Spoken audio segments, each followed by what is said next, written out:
Good afternoon, everyone.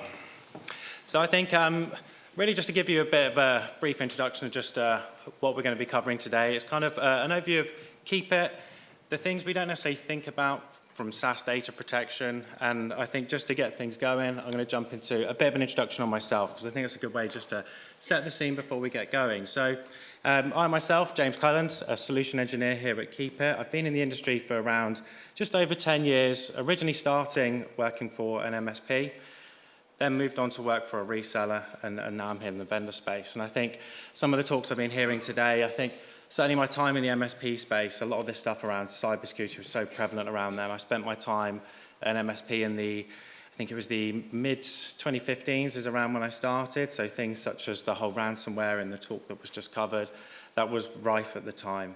And the world was going through a change as well. We were adapting to having Exchange, and things started to move to Office 365. So it was a real era of a lot of change going on at that time. So yeah, really exciting. So what I want to do now is just really talk about KeepIt. Who are we and what makes us different? So KeepIt, we're a SaaS data protection provider solely focusing on SaaS applications. So we don't back up virtual machines, blob storage. It's a real just SaaS play. And what makes us different than other people is we don't back up your data to the public cloud. We back up your data to our own private data centers, giving you the benefit of data sovereignty, geo-locking your data. And I find that things such as data sovereignty are coming around more and more in conversation. There's a lot going on in the world of international politics around making sure your data does not leave your region of choice. There are many countries out there which already have that in play. So real interesting scoop there. Your data's immutable, which I think that gets actually covered by in a later slide, so I'll skip that. But we have 7 regions, the ones you see listed here. Quite a large team and quite a few workloads. So we see there 14 at the moment, but there's a slide in a bit that will highlight each one of those that we do have. So I think moving on to the next one, the challenge with SaaS is the amount of applications that organizations have. I think I hear figures at times talking around, there's like over 100 SaaS applications given in one organization at a time. And having all of those backed up, it's really difficult. There's not always people out there that can cover all of those apps. So it's around having a strategy around what happens in the event when something bad happens. And I think typically what I see in my role day to day is a lot of the time that there are the hackers out there. They will then sort of penetrate the network, cause a whole bunch of issues. But the biggest risk is staff. It's the humans that work within the organization. People can accidentally delete something. Not realize the ramifications as to what's happened. Is there a recycle bin within that application? Not always. And it's about having the right steps in place when that happens. The KeepIt sort of platform, we adhere to all of these sort of compliances you see on the right-hand side. But just to add a bit more around it, we take 2 backups per day. So you get that real continuity of a snapshot every day to reference to. We're immutable by design. So that means once any data is written to KeepIt, nothing can be changed. So again, just the thoughts from the previous talk around ransomware. I remember many years ago when immutability was not such a big thing, you were at risk of ransomware in production, but then it would also then look to sort of take over your backup system as well and really double screw you. But having immutability written within this platform is really handy in the sense that your data is completely safe. It cannot be changed and altered. This slide here is kind of a bit of an overview of all the applications that we cover as of today. So you can see we're very heavy within the Microsoft stack. We also got things up there such as Confluence and Jira, Okta, Google Workspace, Salesforce. But really within this Microsoft play, a couple of things I do want to add is, I know typically talking to a lot of people sort of since I've been there around what are their strategies around backup. I still have a lot of people turn around and say to me, nothing. Like, we'll be all right. We don't often need to run a recovery, so no problem. Some people say they just rely on the recycle bin, and which Microsoft 365 provides, which can do some things, but not necessarily always recover all of the attributes, the metadata that's really important to those files that you need. But I think the real key piece within the Microsoft area is your Enter ID. Enter ID is your control plane for all of your applications, your users, the security around it. And I think the one thing with an Enter ID that not most people are aware of, there's not necessarily a recycle bin for all of the attributes within it. So you can delete something and that's gone. And then say if it's a conditional access policy, people do make mistakes. They might delete a policy and only realize they've done that when it's too late. But deleting that policy could be exposing the organization to access that they were trying to restrict at that given time. So I think from an Enter ID perspective, it's a real important sort of thing to have coverage within. And I think just maybe sort of touching on that a bit, why are we here? Shared responsibility model, SaaS as a whole, and what that means is these providers are giving you a platform for you to work on. Their promise to you is their platform will be online at all times. You can ingest all the data you need, but your responsibility is your data, what you're inputting within it. So that's really where we fit in, is to make sure that data is nice and secure. And I think there's just really a bit here that maybe kind of touches on some of the things I've already gone through, is sort of the human part.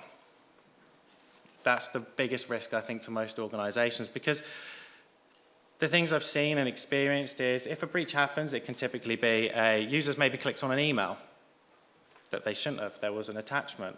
That's kind of a human sort of triggered sort of attack into the system. It could be deletion, as we've already mentioned, but making sure that we can mitigate against that human threat, I think, is the most important sort of thing for us to do. We really need a recovery model we can trust, something we can fall on. And I don't know, I always joke about sort of sometimes how I think backup providers can be perceived or should be perceived. I find similarities to car insurance in a way. We all kind of need it, but we don't ever want to use it because it's just something that we have to have just in case something goes wrong. But having the right policy or backup provider in place that when something does happen, we know we're protected, we know we're safe. And I think that's the real sort of important thing around that recovery model. With backups, it's about having sort of a secure backup that you can separate from your infrastructure, where we're kind of leveraging our own private data centers and not the public cloud. We're air-gapping that sort of reliance on Microsoft or Google, because I wouldn't always recommend backing up your data to the same data center that your production environment's already in. Having that separated is really important to do so. Having access to your data at all given times, whether that be large-scale recoveries or individual files, or just metadata and permissions around things that you have.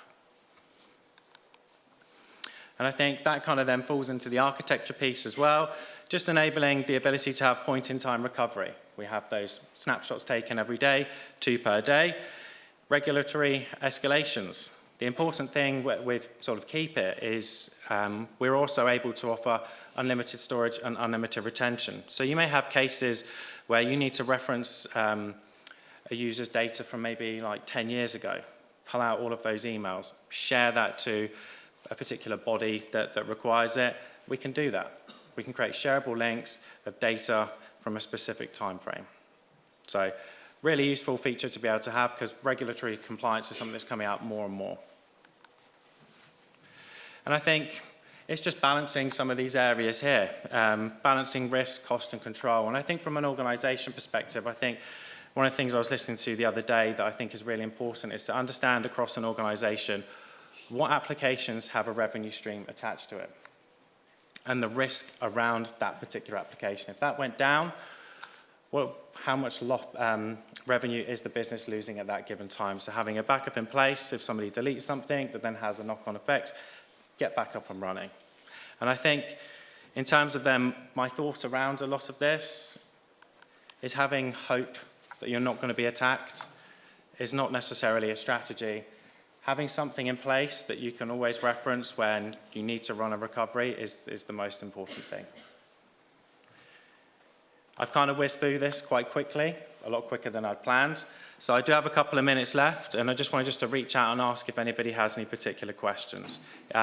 If some people don't wish to ask questions, we are also sort of outside with a stand at by the coffee machines. So feel free, either ask some questions now or come by at any time in the afternoon, and we'll be around to help.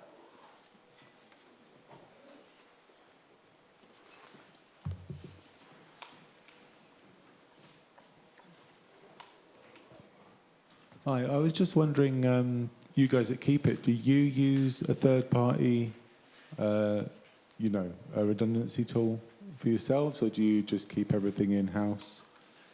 Sorry, I didn't hear the bit after third party. Like a third-party resilience tool for backups for KeepIt itself? No, so I think if I've understood the question correctly, so we don't use any third parties. All of the data will be hosted within our data center, managed by KeepIt people. So it's all managed sort of in-house.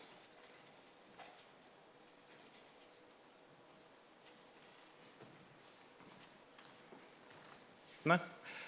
Well, thank you everybody for listening. Really appreciate the opportunity to speak in front of all of you. Yeah, enjoy your lunch.